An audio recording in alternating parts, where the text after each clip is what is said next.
तपस्या है। सूर्य महान प्रतापी राजा बालकदास की मोर बालकदास बाबा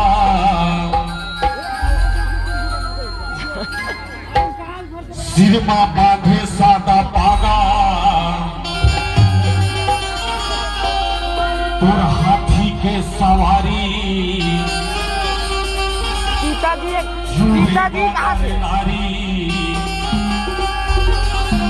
मन भावन लागी हो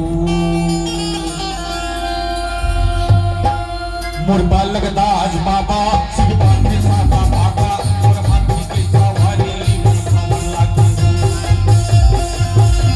मोर बालकदास बाबा सिर बांधे सादा पागा तोर हाथी के सवारी मन भावन लागी